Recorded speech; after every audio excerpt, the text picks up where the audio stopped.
بسم اللہ الرحمن الرحیم۔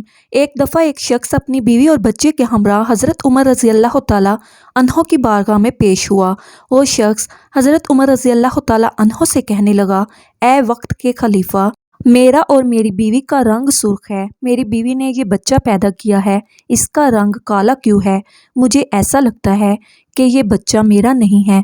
میری بیوی نے کسی کے ساتھ بدکاری کی ہے، جس کی وجہ سے اس بچے کا رنگ ہم دونوں کے ساتھ نہیں ملتا۔ وہ شخص بار بار اپنی بیوی پر الزام تراشی کر رہا تھا۔ بیوی نے روتے ہوئے حضرت عمر رضی اللہ تعالیٰ عنہ کو کہا، اے امیر المومنین، میں سچ بول رہی ہوں، میں نے کبھی بھی امانت میں خیانت نہیں کی۔ یہ میرا خاوند ہے، یہ بچہ اسی کا ہے۔ میں نے ہر وقت اپنے شوہر کے ساتھ وفاداری کی ہے۔ میں نے ہمیشہ اپنے خاوند کی موجودگی اور غیر موجودگی میں اپنی عزت کا خیال رکھا ہے۔ میرا شوہر مجھ پر یقین نہیں کر رہا ہے۔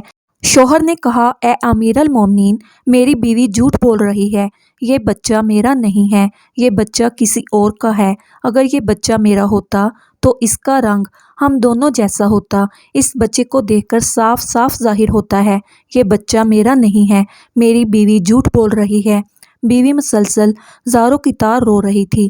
خاوند اپنی بیوی کی ایک بات سننے کو بھی تیار نہیں تھا۔ حضرت عمر رضی اللہ تعالیٰ عنہ نے سوچا، کیوں نہ اس معاملے میں حضرت علی شیر خدا سے مدد لی جائے۔ حضرت عمر رضی اللہ تعالیٰ عنہ خاوند، بیوی اور بچے کو ساتھ لے کر حضرت علی رضی اللہ تعالیٰ عنہ کے پاس تشریف لے گئے۔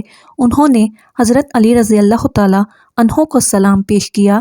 حضرت علی رضی اللہ تعالیٰ عنہ نے سلام کا جواب دیا۔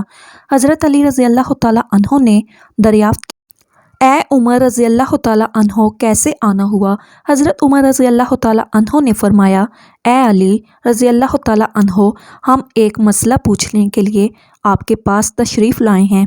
حضرت علی رضی اللہ تعالیٰ عنہ نے خاوند سے کہا، اے بندے، میں جو کچھ بھی پوچھوں گا تم نے اس کا جواب سچ سچ بتانا ہے۔ اس شخص نے کہا، ٹھیک ہے، پوچھئے، کیا پوچھنا چاہتے ہیں؟ حضرت علی رضی اللہ تعالیٰ عنہ نے پوچھا، اے اللہ تعالیٰ کے بندے، جب تیری بیوی حالت حیض میں تھی تو کیا تو نے اپنی بیوی کے ساتھ ہم بستری کی تھی؟ یہ سوال سن کر آدمی نے کچھ دیر کے لیے خاموشی اختیار کی، پھر کہنے لگا، ہاں، یہ بات سچ ہے کہ میری بیوی حالت حیض میں تھی تو میں نے اپنی بیوی کے ساتھ ہم بستری کی تھی۔ حضرت علی رضی اللہ تعالیٰ عنہ فرمانے لگے، اے بندے، یہ بچہ تمہارا دین ہے، بلا وجہ اپنی بیوی پر الزام تراشی نہ کرو۔ جب تو نے بیوی کے ساتھ حیض کے دنوں میں ہم بستری کی تھی تو یہ تیرا نطفہ تیری بیوی کے سیاہ خون کے ساتھ مل گیا، جس کی وجہ سے بچے کا رنگ سیاہ ہو گیا ہے۔ اگر تم بیوی کے ساتھ حالت حیض کے دنوں میں ہم بستری کرو گے تو بچے کالے اور بدصورت ہی پیدا ہوں گے۔ اے شخص، آج کے بعد یہ بات اپنے ذہن میں بٹھا لو کہ قرآن اور حدیث میں حیض کی حالت میں ہم بستری کرنا حرام اور سخت گناہ ہے۔ اگر کوئی بندہ اس بات کا علم رکھتے ہوئے بھی اپنی بیوی کے ساتھ ہم بستری کرتا ہے، اللہ تعالیٰ ایسے بندے سے سخت ناراض ہو جاتا ہے اور وہ بندہ جلدی ہی اللہ تعالیٰ کی سخت پکڑ میں آ جاتا ہے۔ اب ہم آپ کو بتاتے ہیں کہ معذور اور کمزور بچے کن گھروں میں جنم لیتے ہیں۔ مدینہ منورہ کا واقعہ ہے کہ ایک خوبصورت اور جوان لڑکی کی شادی ایک بوڑھے آدمی سے ہو گئی۔ شادی کی پہلی رات میاں بیوی نے ہم بستری کی۔ اتفاقاً شوہر کا اسی رات وصال ہو گیا۔ دلہن حاملہ ہو چکی تھی۔ جب بی بی نے بچے کو جنم دیا تو لوگوں نے اس لڑکی پر طرح طرح کی الزام تراشی کرنا شروع کر دی۔ اس کا میاں تو پہلی رات ہی انتقال کر گیا تھا۔ اس لڑکی نے جس بچے کو جنم دیا ہے یہ اس کے خاوند کا نہیں ہے، کیونکہ وہ تو پہلی رات ہی مر گیا تھا۔ پھر یہ بچہ کیسے پیدا ہو گیا؟ اس بوڑھے کی یہ دوسری شادی تھی۔ بوڑھے کا پہلی بیوی سے ایک لڑکا تھا۔ اس لڑکے نے اپنی سوتیلی ماں پر الزام لگانا شروع کر دیا۔ وہ کہنے لگا کہ اس عورت نے کسی کے ساتھ زنا کیا ہے، یہ بچہ میرے باپ کا نہیں ہے، یہ بچہ حرام کی اولاد ہے۔ الزام میں پیش سوتیلا بیٹا تھا، کیونکہ وہ چاہتا تھا کہ کسی طرح دنیا والے یہ مان لیں یہ بچہ میرے والد کا نہیں ہے، بلکہ اس عورت کی حرام کاری کا نتیجہ ہے، تاکہ والد کی ساری وراثت کا حقدار میں ہی ٹھہروں، کہیں یہ بچہ میرا برابر کا شریک نہ ہو جائے۔ اس وجہ سے بوڑھے کے بڑے بیٹے نے اپنی سوتیلی ماں پر الزام تراشی کی کہ میرا باپ تو شادی کی پہلی رات ہی مر گیا تھا، تو یہ بچہ کہاں سے آ گیا۔ دیکھتے ہی دیکھتے وہ بچہ 4 سال کا ہو گیا اور چلتا چلتا یہ معاملہ بھی قاضی کی بارگاہ میں پہنچ گئے۔ بوڑھے کے بڑے بیٹے نے قاضی سے کہا، اے قاضی محترم، میرا باپ تو شادی کی پہلی رات ہی مر گیا تھا، یہ بچہ میرے باپ کا نہیں ہے۔ اس عورت سے پوچھا جائے کہ یہ بچہ کس کا ہے، میں اس بچے کو اپنا بھائی ماننے کو تیار نہیں۔ سوتیلا بیٹا کچھ گواہوں کو اپنے ساتھ لے کر آیا تھا، گواہوں نے بھی یہی گواہی دی کہ اس کا باپ تو پہلی رات ہی مر گیا تھا، یہ بچہ اس کا بھائی نہیں ہے۔ یہ باتیں سن کر قاضی کو یقین ہو گیا کہ یہ بچہ عورت کی بد چلنی کا نتیجہ ہے۔ چنانچہ قاضی صاحب فیصلہ کرنے ہی والے تھے کہ حضرت علی رضی اللہ تعالیٰ عنہ عدالت میں تشریف لائے۔ جب حضرت علی رضی اللہ تعالیٰ عنہ نے یہ سارا قصہ سنا تو حضرت علی رضی اللہ تعالیٰ عنہ نے بڑے بیٹے سے سوال کیا، اے بچے، یہ دونوں میاں بیوی کتنا عرصہ اکٹھے رہے تھے، اور جس بچے کو تم اپنا بھائی ماننے کو تیار نہیں ہو وہ بچہ کہاں ہے؟ بڑے لڑکے نے جواب دیا، اے علی رضی اللہ تعالیٰ عنہ، وہ بچہ اس وقت ہمارے پاس نہیں ہے۔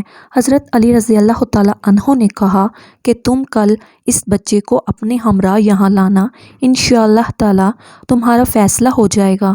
اگلے دن وہ لڑکا اپنے سوتیلے بھائی کو ساتھ لے کر آیا اور کہنے لگا، یا علی رضی اللہ تعالیٰ عنہ، یہی وہ بچہ جس کو میں اپنا بھائی تسلیم نہیں کرتا ہوں۔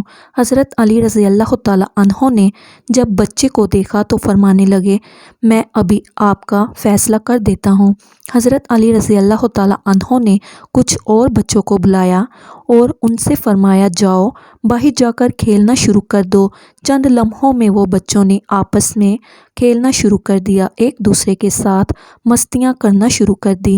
حضرت علی رضی اللہ تعالیٰ عنہ بچوں کو کھیلتے ہوئے بڑے غور سے دیکھ رہے تھے۔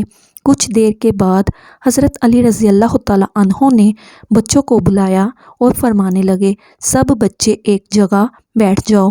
سب بچے حضرت علی رضی اللہ تعالیٰ عنہ کے پاس آ کر بیٹھ گئے۔ اس کے بعد حضرت علی رضی اللہ تعالیٰ عنہ نے سب بچوں کو ایک ساتھ کھڑے ہونے کا حکم دیا تو سب بچے ایک ساتھ کھڑے ہو گئے۔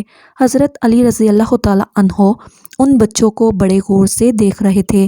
حضرت علی رضی اللہ تعالیٰ عنہ نے دیکھا کہ یہ سب بچے بڑی آسانی کے ساتھ کھیل رہے ہیں، بیٹھ رہے ہیں، کھڑے ہو رہے ہیں، ان کو کھیلنے بیٹھنے اٹھنے میں کوئی دقت نہیں ہو رہی ہے۔ حضرت علی رضی اللہ تعالیٰ عنہ نے دیکھا کہ جس بچے پر الزام لگایا جا رہا ہے اس بچے کو بیٹھنے اور اٹھنے میں کافی دقت لگ رہی ہے۔